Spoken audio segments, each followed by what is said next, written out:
And to another school-related issue now, our reporter Krista Campbell joins us in studio for a look at how heat is affecting students. Thanks so much, Archie. Yes, so the reopening of school has coincided with the high temperatures facing the country, and frustration is growing among some students and teachers as a result. We spoke to administrators at schools in the eastern and western parts of the island, where new heat policies of sorts and relaxation of rules have been implemented as they try to adjust.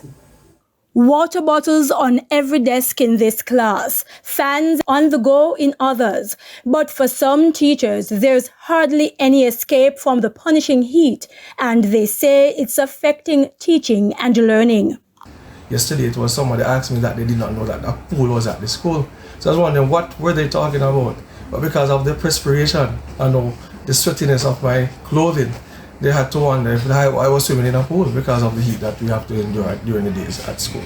You have to rag it, dry your face, to go outside for a few minutes, take a fresh air, come back inside and start to teach. I'll be taking my students to the computer room until I get fans.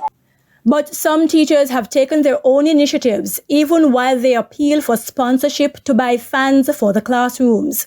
What we have asked is parents to donate funds to the classrooms. Teachers have gone out of their way also to make themselves comfortable by buying their own fans for the classroom. The presence of trees and location of some schools provide some relief. Take, for instance, Yallas High in St. Thomas, a stone's throw away from the sea. We would have set up a number of benches because we recognize that a number of our teachers do prefer to have classes outside once the weather permits. We schedule classes outside, where they will utilize the shaded areas. But the health minister has issued caution. In the case of extreme heat, where you can minimize the outdoors, then that may be a recommendation. He's stressing the importance of ensuring teachers and students keep hydrated throughout the day. Now, while some principals we spoke with advised that teachers must still dress professionally while bearing in mind the extreme temperatures, at Donald Quarry High in Harborview, St. Andrew, Principal Talbert Weir says he's already spoken to his uniform supplier to relax the dress code policy for students. The students who would have gotten their uniforms early, they are going to be in long skirts. I will speak to the parents and ask them to have it adjusted.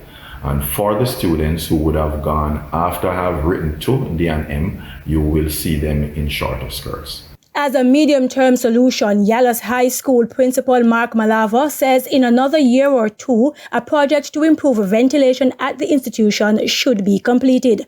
But with temperatures forecast to get much hotter in the coming years, building engineer Desmond Malcolm says concrete roofs should not be used to build schools. However, he says the reason why a lot of Jamaican classrooms are so hot is because of the lack of adequate spacing between the wall and roof.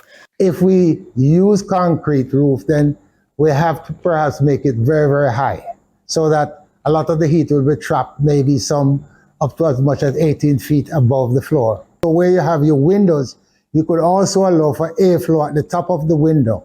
So that will also allow for some ventilation.